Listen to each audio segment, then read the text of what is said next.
Hey everybody, Roman versus with the Squashfest podcast and my co-host. Extremely exhausted and disappointed from what we witnessed last night on Friday Night Smackdown. It's the boy Harm. It's the grunting, man. It's the boy Harm. We've talked about the last few weeks, maybe skipping Smackdown. Yeah.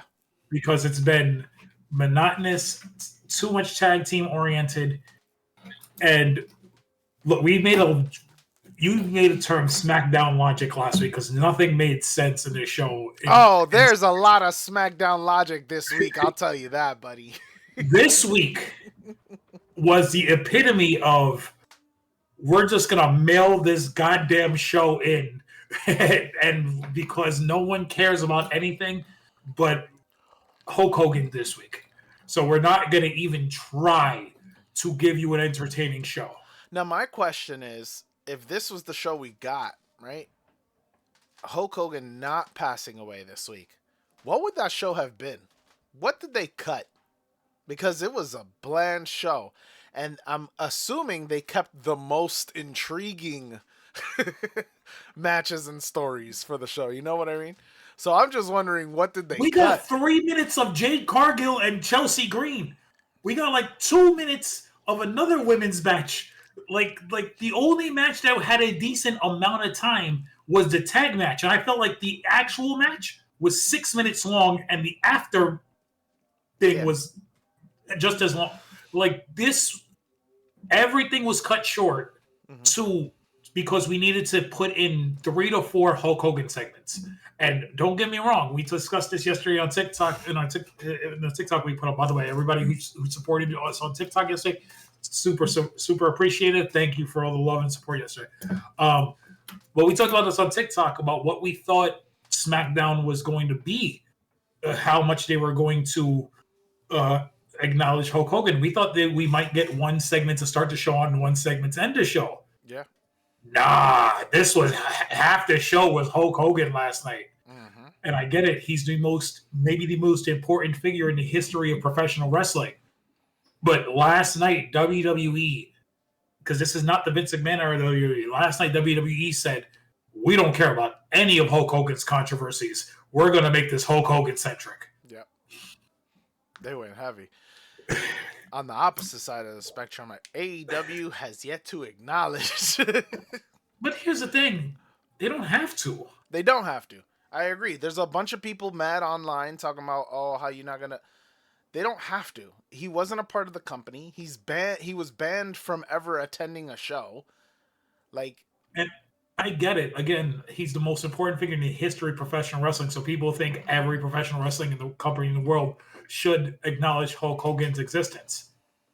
They don't have to. Tony Khan doesn't have to at all. TNA did something for him. WWE did something for him. New Japan did something for him. That's it. That's the 3 companies he really worked for. That's all the people that really need to acknowledge him. Tony Khan doesn't have to acknowledge Hulk Hogan if he doesn't want to. Yeah. I'm pretty sure there's plenty of AEW wrestlers who are going to go out of their way on their own social media platforms to acknowledge Hulk Hogan. Mm-hmm. Tony Khan doesn't have to do so. All right, so let's get into SmackDown. People find anything to get mad at. Oh, I swear to God. The last 24 to 36 hours, because what was it? It was yesterday Hogan died or Wednesday? I don't know. Yesterday was on Thursday. No, Thursday. Thursday. What's today? Oh, yeah. Today's Saturday. Yeah, Thursday. It was Thursday. So, yeah, it was, so the last 24 to 48 hours, people are just complaining about anything online. It's just like, besides, you know how I feel. I'm not a Hogan fan, but let the man rest, sleep in peace. He still has a family out there, and he still has people who don't need to be seeing all the vitriol and people hating on Hulk Hogan, regardless of what you feel about the person himself. But that goes into our segue of WWE SmackDown last night, and they opened the show with the entire SmackDown roster, or what seemed like the entire SmackDown roster, on stage for Hulk Hogan, and he got the 10-bell salute. It was Cody and Triple H up front, and you had Zelina Vega, the Street Profits, um, Uncle Howdy and his whole Uncle Howdy gimmick, which is insane to me. Mo Dallas, Somebody they brought up just the show fact it. that everybody out there was in their either best attire or in ring or whatever. They were in the ring attire. Well, that most of them, and a lot of them had suits on and so on and so forth. And then you got Tommaso Ciampa with his shirt off. Yeah, Tommaso Ciampa was with his shirt off and his jeans, the way he's been the last couple weeks. Zelina Vega was in her full ring attire. Yeah. I understand why Charlotte was in her ring attire because they were the first match after the show.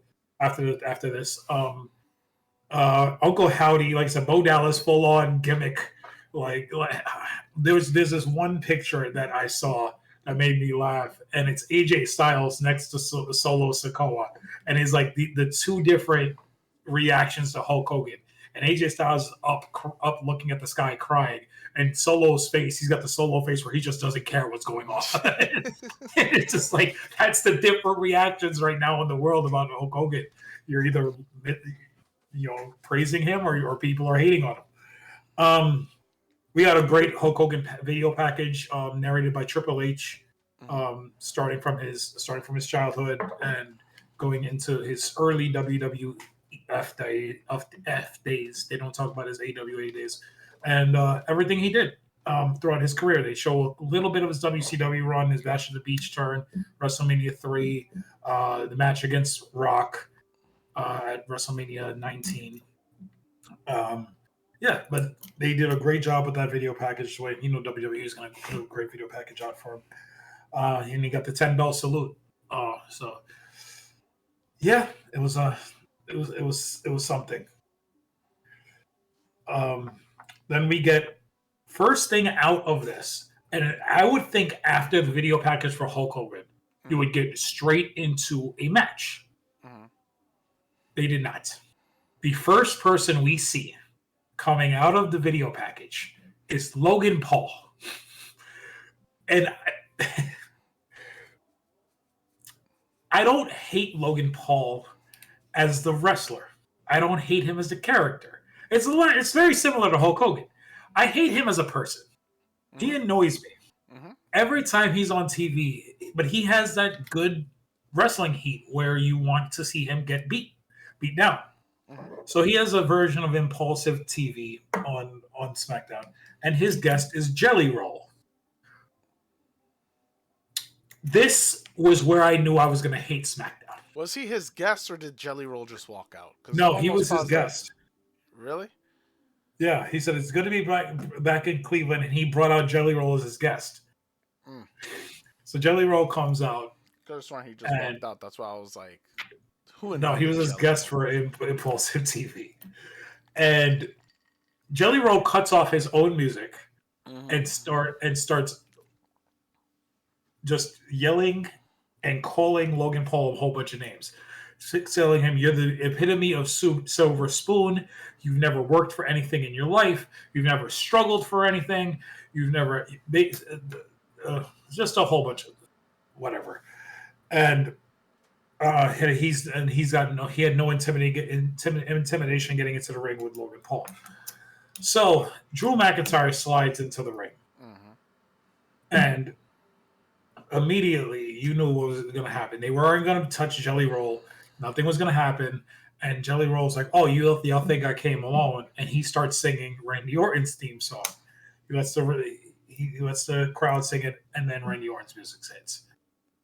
I thought, if you're going to have Jelly Roll sing the theme song, I don't need the entrance music.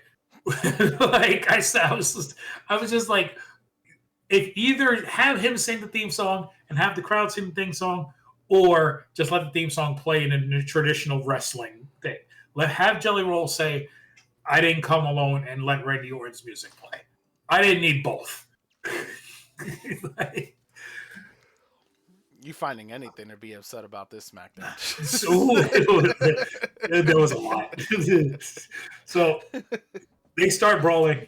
McIntyre and Logan Paul get the upper hand. Randy Orton gets blasted to the outside. Logan Paul hits Jelly Roll. He starts ground pounding him. McIntyre stands up behind, like with his back to the ring ropes. Randy Orton gets up, pulls McIntyre out of the ring, throws him into the ring steps, gets into the ring. Jelly Roll gets up after getting ground pounded. It starts hitting. I can only describe them as Shane McMahon style jabs. Okay. Those little rabbit punches. Yeah. Hits a couple of those, and this was my problem. We've heard that Jelly Roll was in the performance center, Yeah. getting ready for this match.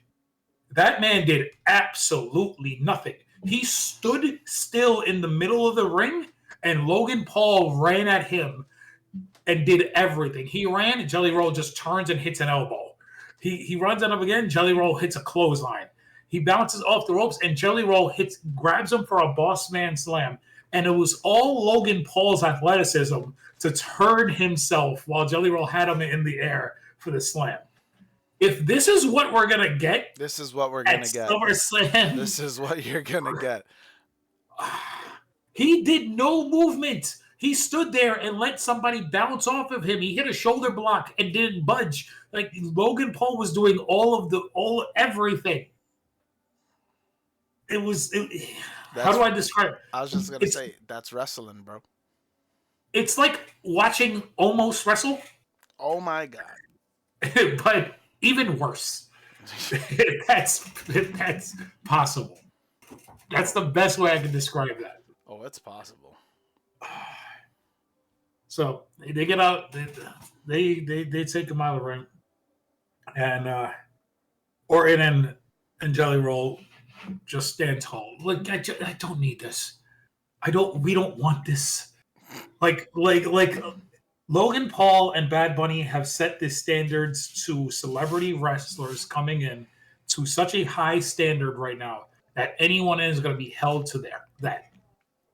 This guy cannot move. No. He's not athletic. No. He's got charisma. I'll give him that. He knows how to talk. He knows how to he knows how to be the good guy baby face. Right? But he cannot move. He can't Randy Orton needs to be in 95% of this match, and what we got last night is what we're gonna get at SummerSlam, and we're gonna get Jelly Roll pinning Logan Paul. That's what's gonna happen. Mm-hmm. Like this is gonna be the pee break popcorn break. We need to play a drinking game if we watch this. Every time Jelly Roll watches, we just take a shot. Wow. I think that's what we're gonna do for SummerSlam next weekend. But whatever. And every time he does an actual move, we take a double shot.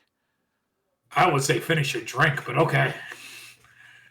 Well, I was just going to say, because I don't see him doing much movement. No. So it won't be many double shots. What was it, WrestleMania, where you guys had me do the double shots back to back? And I don't remember what it was for. I forget. It was something, and I'm the only. I had to take a double shot or something. I was like, I got this. All right, so we get our first match of the night. Alexa Bliss and Charlotte Flair. Alexa Bliss and Roxanne Perez. I thought it was a good match. It was, again, but this could be a really good match if given more time. Yes. It was a good match considering the amount of time that was allotted because of the show. Hold on. This is my mother. Entertain the fans. No pressure. Just entertain the fans. So this was a pretty good match, I think. Again, I'll agree to that it definitely could have been a lot better due to the amount of time that they're given. But both girls put on a well enough match. The only thing that threw me off was the ending, because I didn't see exactly when it happened, but the blood all over Alexa's face. Immediately I was concerned, like, did she break her nose? No one knows. I thought what happened after the match was a lot more compelling, though, between her and Charlotte. And again, they're doing that thing where they're heavily pushing Charlotte into being this tag team, and her being a babyface. And I thought they did a really swell job with it. After the match, you see them get together in the locker room, and Charlotte's showing concern over Alexa's bloody nose. And then she's like, oh, something friends. And she was like, I wasn't going to say that. And then Alexa's she was gonna say that. Like, it was a well enough.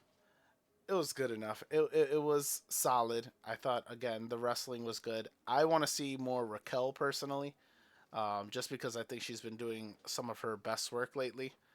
Um, and that's really all I got. However, the boy Harm is still stuck. And I don't know what the next segment is. So we're just gonna. Okay. Yep, we're gonna look at him. He looks like he's yelling, but he's also smiling. I think it's also because he hears me in his ear. Yep. Yep. You know what's a real shame is the fact that he can't get this animated for SmackDown because because it's a shitty show. But he could get that animated explaining things to his mother.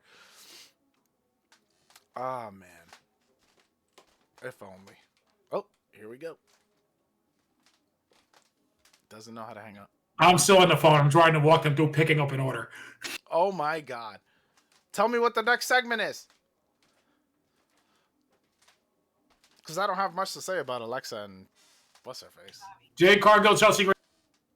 Oh, okay. That I prefer the Alexa Bliss Roxanne. But the Jade Cargill match against Chelsea Green was pretty dope. It started out with a backstage segment. It was funny because as they're talking, Jade and I don't know who the interviewer her name is. Isn't it Kelly? Kathy? Something? I don't know. I think I'm mixing them up. But anyways, the entire time while they're talking, I'm watching the background, which the background is, if you saw, it was Solo Sikoa with his entire group standing there with the Miz, and I just thought that was intriguing. I'm like, something's going on back there with the Miz? I was like, okay. For some reason, I was high on the Miz tonight. Like, even for his match, I wanted him to win. I was all about the Miz, and so was the crowd. The crowd was cheering for this guy. I mean, granted, they were in his hometown of Cleveland, so maybe that's why. But I thought he was over last night, and I was ready to rock with it, and I really wanted him to win. But anyways, back to Jade. So Jade's having this interview, and they're talking about basically how she's gonna go into SummerSlam, and she's looking forward to facing Tiffany Stratton, getting the belt, blah blah blah blah blah blah. So then she walks off, and then that's when Chelsea Green and her service come over. Chelsea starts talking, basically tells the girls that they can go ahead. The girls go on, and then it's just Chelsea and, again, this interviewer who I don't know her name. Forgive me. And then basically she starts talking a bunch of garbage about Jade Cargill, talking about how she's the worst, this, that, and the third, that she deserves the opportunity, so on and so forth. Jade comes from behind because she clearly didn't walk away very far, overheard everything, and then suddenly, and this is what threw me off, Jade just grabs her, drags her, starts throwing her around. As she's throwing her around, going towards the ring, she grabs a referee, pulls the referee with him. She literally created her own match. This was not a match in kayfabe. This was not a match that was announced for the show. It wasn't meant to be a match. But apparently we're allowed to just grab up a referee, grab up an opponent, and throw them both in the ring, and suddenly the ring bell's going to go off, and you got a match. And that's how this match was happening. It doesn't bother me. It just threw me off, because I was like, I didn't know that this was a thing. I didn't know we could just do this. I thought we needed Nick Aldis to announce it and make it official. But apparently not. So, they have a match. It doesn't go on very long, obviously, because it's Jade. And basically she demolishes her opponents pretty significantly quickly. So they have a match. Her service at some point comes out. Because obviously they went into catering. They didn't know that she was getting her butt kicked. So finally, they come out.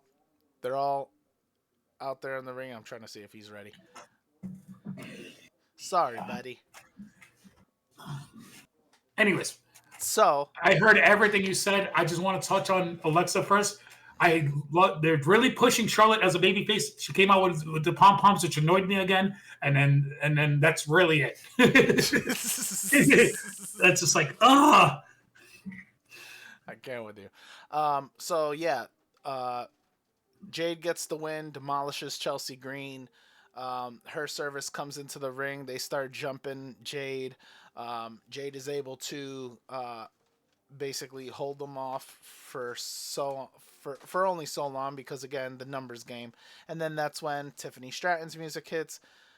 She comes out. She provides the backup, which is the babyface thing to do. Of course, is to, even though they're your opponent, coming up at the PLE and they're coming for your belt, you as a babyface have to help the fellow babyface from getting jumped. Cool, whatever.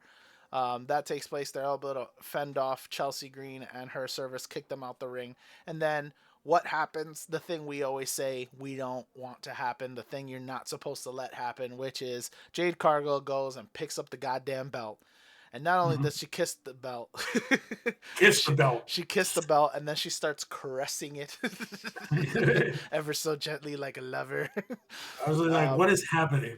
She goes to hand the belt off back to Tiffany, and then she grabs it again like she doesn't want to let go. And then eventually she does let go, so on and so forth.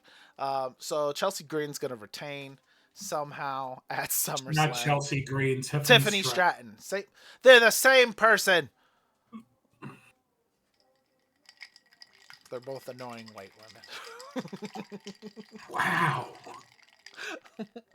Okay.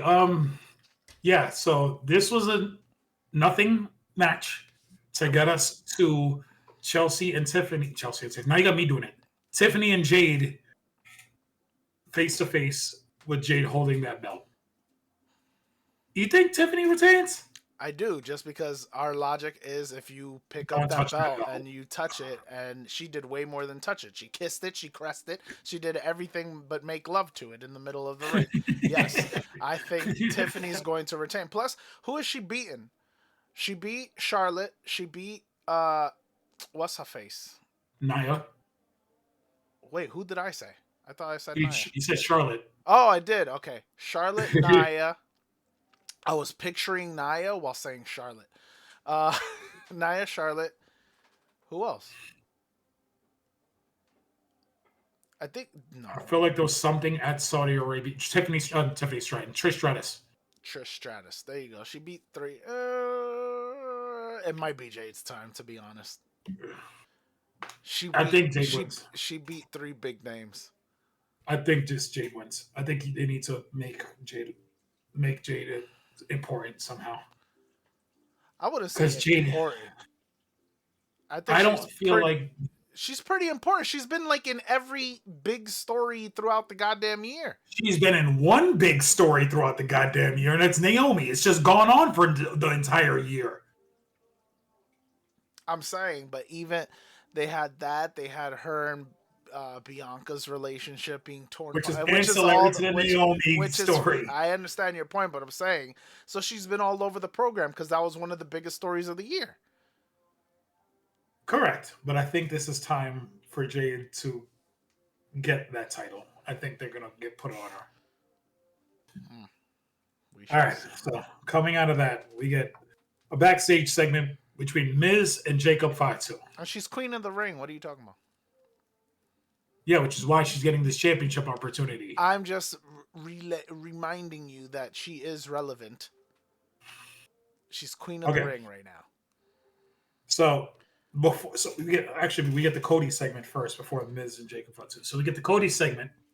That was a whole bunch of nothing. Comes to the ring to talk about nothing. Talks about Hulk Hogan again. Yeah. Then he transitions into John Cena and how. If this is going to be John Cena's last SummerSlam, he wants the real John. I almost did it again, by the way. If this is going to be John Cena's last SummerSlam, he wants the real John Cena. He wants John Cena that says hello to the cameraman Stu. Yes. He wants John Cena who wears the belt properly. He wants Cena to run down the ring. He wants the best version of John Cena. Cody, I got news for you. John Cena's 48 years old. You're not getting the best version of John Cena. John Cena's long and gone. You're gonna have to carry this street fight because Peacemaker can't move. Anyways, I think he moves fine. he's fine. There's a reason this is a street fight is because they can't do a standard wrestling match and make it captivating. But he wants the best version of Cena, so he can. When he wins, he can take down one of the greatest of all time. All right, this was fine. Whatever. It just Cena wasn't there. They needed to get Cody on the show to remind us we have this match coming up. They kept it nice and short too. That's what I appreciated. Yeah, because we're gonna get the last blow off between them next week on SmackDown in Newark, New Jersey, before the main event at SummerSlam on Sunday. So then we get Miz and Jacob Fatu in the back. So Jacob Fatu is just standing there angry.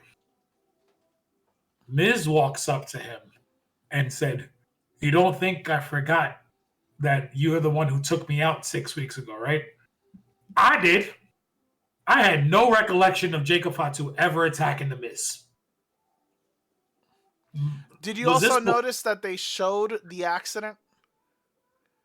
Did they?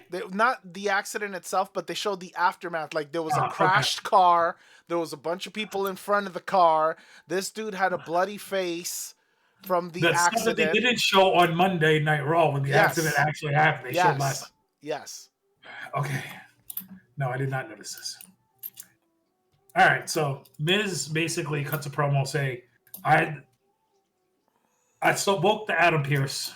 No, Nick Aldis. Nick Aldis was back this week. I spoke to Nick Aldis, and he granted me a match against you since you took me out 6 weeks ago in my hometown of Cleveland. So, and then he slaps him.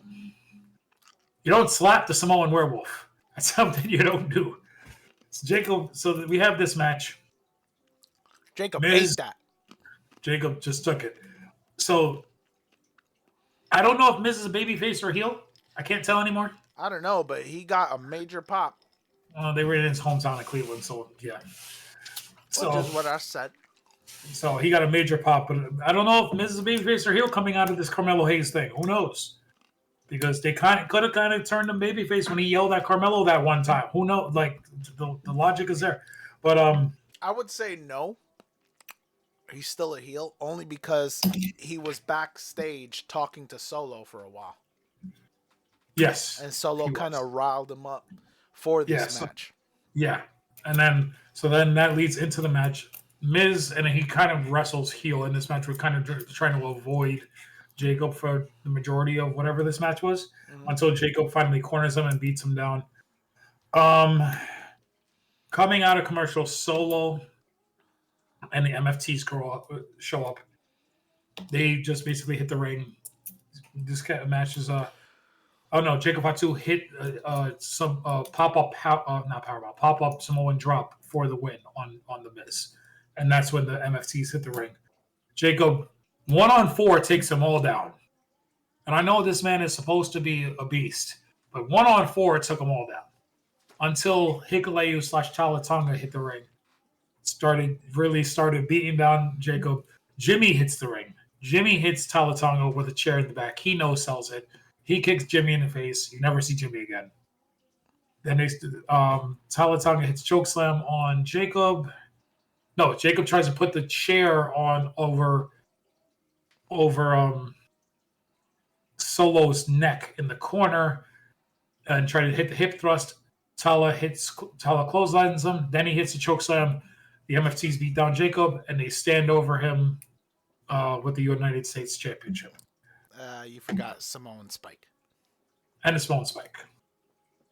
Yeah. So, yeah, Solo hits a Samoan Spike while Jacob was on his knees. It's fine.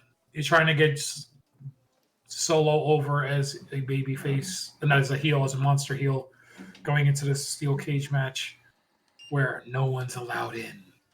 But you know how that goes. Everyone's going to get into that match somehow. Basically. Then we get the video package for Damian Priest and Aleister Black. This, to me, is a whole lot of nothing. Mm-hmm. Damian Priest, I know how much you love him. I do. He's just a guy. He's not He's just a just guy. here. He's just a guy. He's just here. He's just a guy who wants to fight and beat people down. That is the entirety of his gimmick right now. Right now, Like, yeah, I agree because there's nothing else going on. And I wouldn't even say that because he's been tame for the most part. It's not even going around fighting people, whatever. This is just he needs to get his lick back. so you're gonna hate me for saying this, and I said this weeks ago. I could hate you It before. reminds me, and I was listening to I was listening to Steven Larson's Going in Raw yesterday. They were talking about the worst tag team breakups. By the way, I heard you say that. Shut up. They were talking about the worst tag team breakups in the history of wrestling, and one of them was The Bar, Sheamus and Cesaro. Okay. Do you remember how Sheamus and Cesaro? This is 2016. I don't know if you were watching. Sheamus and Cesaro had a best of 7 series against each other. The 7th match at a pay-per-view was just never even really got started. They just beat each other down and fought through the crowd. And then on the following Raw, they had a segment where they were in a bar, and they were like, since we beat each other down so well, let's just form a tag team and beat everybody else down. I remember the bar. That was the formation of the bar. Mm-hmm. That's what this reminds me of. Aleister Black and Damian Priest. I'm this guy. I'm just going to beat each other down senselessly, constantly, until we gain respect for each other. They're going to form a tag team. These two guys, forming a tag team. We're getting I'm telling Aleister you right Black now. and Aleister Black with all of his tattoos. Let me take this back. It's not that they're not going to form a tag team. I won't go that strong. I'm going to say they better not form a tag team. The only reason they might form a tag team is because this is Smackdown. And apparently that's the only way you get over is you have to be a form of a tag team or group. You're going to have 2 6-foot-tall tattooed up dudes, one from Denmark and one from the Bronx, form a tag team and just start beating people down. That's what's going to happen. Because if you don't form a tag team with these guys coming out of this, what do you do with either one of them? I mean, we've discussed it. They haven't been doing it. First feud. Yes, I agree. That's what needs to happen. That makes the most sense. But it's not. They're going to drag this out. If history dictates anything, this is my next McIntyre Priest feud. And this is going to go on for months. That's what history Where is our truth? 100%. Where is he? He better show up at SummerSlam. Fans made such a big deal about bringing Truth back. They brought Truth back to appease the fans, and he's nowhere to be seen. And where's Ron Killings? That too. I need R-Truth split character. I need him to do his best James McAvoy impression out here acting like a 6-year-old girl and shit. You ever seen Split? Split's a fantastic movie. It is a fantastic movie. All right. So then we got a backstage segment.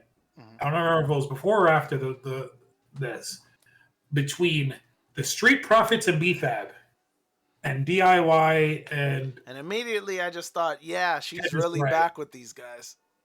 Yeah, BFAB, right? Yeah. Makes no sense. Oh. Yeah, because her and me and Yim are not a compelling tag team. So then we got this backstage segment.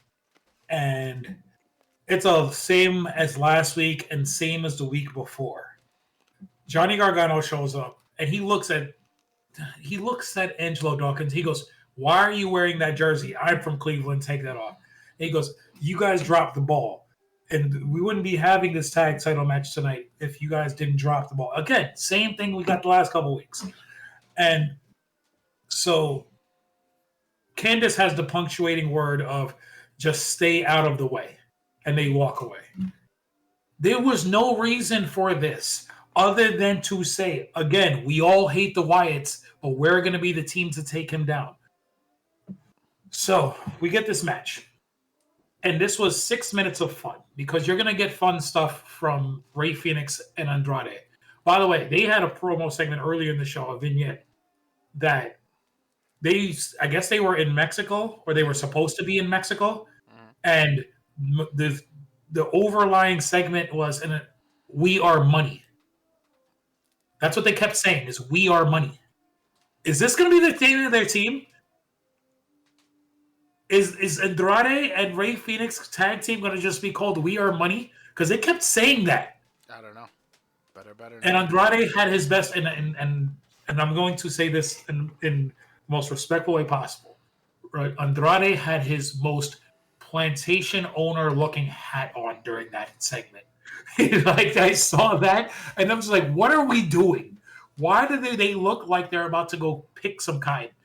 Like that's what I got from that segment. I'm just like, no, this is not good. I don't need these two. I don't need them as a tag team.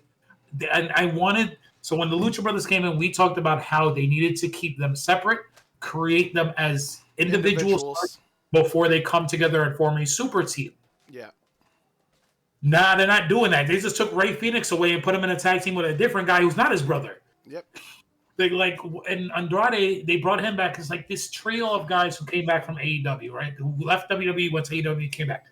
Rusev, Andrade, and Aleister Black. They all came back roughly around the same time. Andrade a little bit before. They have nothing to do with these guys. Nope. Like absolutely nothing. And for the third week in a row, I'm going to ask this question. Where is Los Garza? Like, we have this tag team title match coming up. And the AAA tag team champions are not going to be part of the 6-team TLC ladder match at SummerSlam. Mm-hmm. So we get this match. You looking at me for answers, and I ain't got none. So we get this match: Andrade and Phoenix against the Wyatts. And I have problems with this match because we've talked about this last week. There is no fear anyone in this division has of this Wyatt faction. Yep. I was thinking about this before when I was driving, when I was thinking about what I was going to say during this segment. When the Wyatt 6 first debuted, they legitimately murdered backstage people on Raw. There was blood everywhere, on the walls. There were people laid out. Chad Gable had a bullet hole in his head in that segment. They were legitimately feared when they debuted. Mm-hmm. This group, again, I understand you're trying to honor Bray Wyatt as the faction. You're trying to honor your fallen friend, and you have the championship belts, and that's your way of honoring him because you're a champion. That shouldn't be your motivation. Your motivation needs to be, I'm going to hurt everybody because you're denigrating the word of family. Again, that should be your motivation. But because they're not doing that, because they're not actually they're not beating everybody down every single week, and they're just in matches, none of the rest of the tag division fears them. So we have this match, and again, it was a lot of fun. The We Are Money team I'm just going to call them that. The We Are Money team of Andrade and Phoenix were about to win this match. They hit, I think he hit that spinning brain buster that Ray Phoenix does from every once in a while. And he was about to get the 3 count. And Nikki Cross pulled the referee out, causing the disqualification. Mm-hmm. As soon as that happens, the brawl happens between the teams in the ring. DIY hits the ring first. They start brawling. Then you get Street Profits. Then you get, I think, the Motor City Machine Guns. Then you, all 6 teams that are going to be involved in this TLC match where they're just brawling for as long as the match happened. Mm-hmm. Nick Aldis comes out after, I think it was Tez hit that plancha he does from inside the ring over the turnbuckle to the outside. He takes everybody out. And Nick Aldis comes out and he goes, I'm tired of this. Since y'all want to fight, we're going to take these tag titles and we're going to hang them up above the ring. And we're going to have a tables, ladders, and chairs match. And when he said that, it pans to Joe Gacy. And the psychotic Joe Gacy should be happy for this match because I get to destroy people with weapons, which is fine. That makes sense for the Wyatts. Mm-hmm. No one else in this match should be excited for a TLC match with the Wyatts, because now I would because argue, yeah, for Montez Ford because he was for over here Montez, and yeah, just because he because. flies. Well, not only that, but they just went from not being at all included, which was a big complaint online that they weren't Yeah, even included in the in gauntlet last match week's or fatal this. four-way Yeah, match. yeah, that they weren't included, and then now to being in the match for the titles. He Yeah, should be well, excited because they just they're lost them. yeah, I was gonna say they're the tag champions before the White, so they should be in both. They should have been in both matches. But again, like every team should be fearful of. Oh, you're gonna give these psychotic people weapons and they can use them legally on us. Like it doesn't make sense. Mm-hmm. The logic of the booking of this. Like SmackDown is becoming so bad. Like I said, I watched this and I'm laying in bed watching it like this. The match is over. It's just like, oh, my mother called me again. I'll call her back. Yeah. So that was SmackDown. It was just, it was so bad. It was just like we really need to evaluate what we're gonna need to be watching and figure out what is gonna be the most entertaining for people who are going to watch us review these things. Because unless people want to see me get angry every week and see the vein pop in my forehead, this is not gonna. This is going to be so bad. Our show is going to suffer because of SmackDown.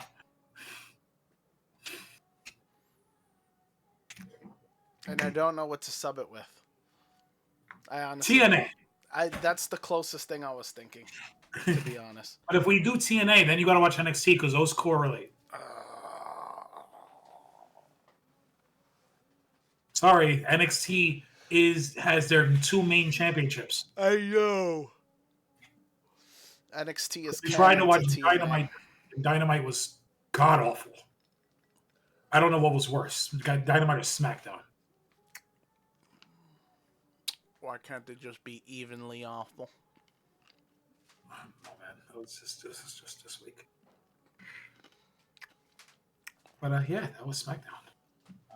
What are your takeaways going into the final week of WWE before SummerSlam next week? I don't know. They released the card. Let's take a look at the card. I sent it to you guys. Well, now you also have to add that 6-way tag. Oh, you know what we didn't talk about? No. Kiana James is back. Oh, I didn't even see her. Where was she? You didn't see the segment between Julia and Zelina? No, I didn't. Okay, so Zelina goes to Julia, basically says, "I'm tired of this. I want my rematch." Kiana James shows up and she goes, "I'm the legal representation for Julia. So anything you have to say has to go through me." I told you last week Julia was walking with some girl. Yes, it was Kiana. It must have been Kiana James. Because she goes, I am the legal representation for Kiana James. And I already spoke to Nick Aldis. You're gonna get your title rematch next week. And what's her face? Zelina calls her clipboard Karen, which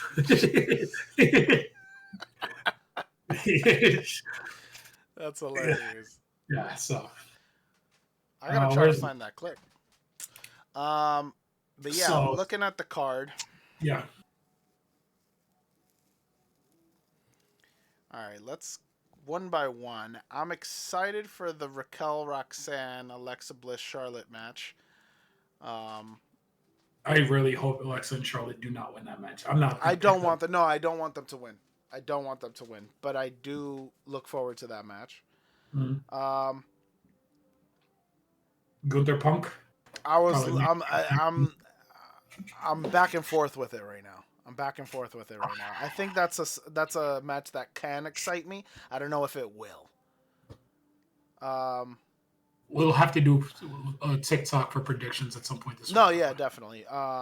That's it for night one. You don't care for Reigns and Uso against Bronson and Bronson injury specialist? I don't.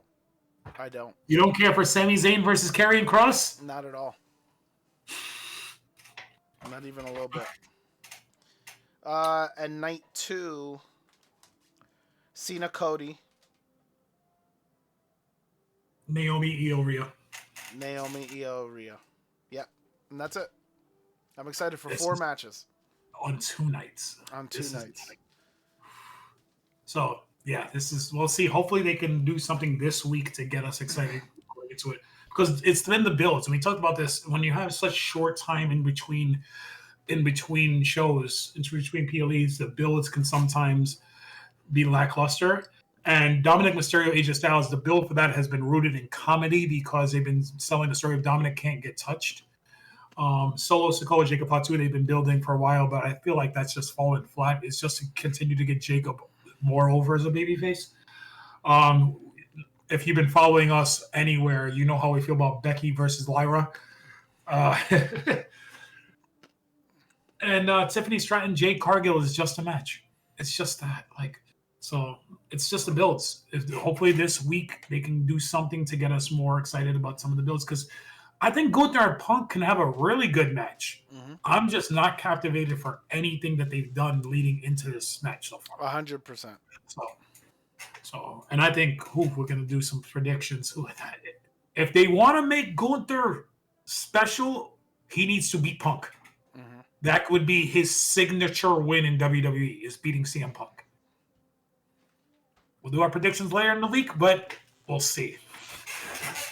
Can you imagine a CM Punk reign right now? I think, it's way too early predictions. I think Punk wins the Rumble next year. So I can see Punk being the guy to eventually dethrone Cody at Mania next year. So you wouldn't so basically you wouldn't want to see him win this belt. I wouldn't want to see him win this belt right now. Okay. Makes sense. I could agree with that. That would be the better move too. Like, how do you do WrestleMania next year? Because Cena's not going to be here. You're not going to do Roman Cody again. Who's going to be Cody's guy? Yeah. Who's going to be Cody's Mania match? And they haven't elevated anyone from the mid card to the main event spot to face Cody yet. I mean, if you really want to shoot the rocket on somebody's back by then, you can probably tell a story where Jacob Fatu. I was going to say you could do a story with Jacob Fatu, Cody next year, but I think you're a year away from that still. Like WrestleMania 27 would be the time. I would say Jacob Fatu. But then you also have guys like Breaker and Dom, who I think could also be a main eventer by that time. So we could talk about Dom AAA real quick. Dom Mysterio getting the Uber babyface pop at AAA this weekend. Did you see that clip? No. So El Hijo Vikingo wins his match, and a masked man from the crowd comes out and attacks him. And when Dom pulls the mask off, the babyface pop he got was huge. I gotta see that. The babyface pop he got was huge. It's on TikTok. You'll find it. And then they announced the Fatal 4-Way for the AAA Mega Championship. El Vikingo, Dragon Lee, Dom Mysterio, and El Grande Americano. That's terrible. Did they already get rid of Alberto, or he's still there? No, he lost his match yesterday. Okay. And his match was if he loses, he's done with AAA. So he's done. He's gone. Okay. Because he was not one of the guys who WWE extended their contracts with. Yeah, because of his problematic history. This man kidnapped somebody. I said problematic. Like you acted like you corrected me. Him and Paige got arrested in an airport for domestic violence. Both of them. Like that man will never show up on WWE television again. He's lucky anybody will give him a job. He threw a chair and hit an old lady at a AAA show a couple months ago. Sounds on par for him. All right, so I think that's going to do it for us today. Yeah, pretty much. As always, we appreciate you guys. Thank you for tuning in. Thank you for the love and support that we've received this weekend, especially on TikTok. We're up to how many? 145? Which was 60. I think 143. 143. I think we went up 60 followers yesterday from our Hogan video. Yeah. Because I think we started at 85 or 83, something like that. Yeah, something like that. That's a big increase. Yeah. All right. Well, thank you guys for that. We Yes. appreciate you guys for watching and supporting the pod, and we hope to keep continuing to entertain you guys. So keep Yes. tuning in, keep liking, keep commenting, and we'll catch you on the next one. Peace.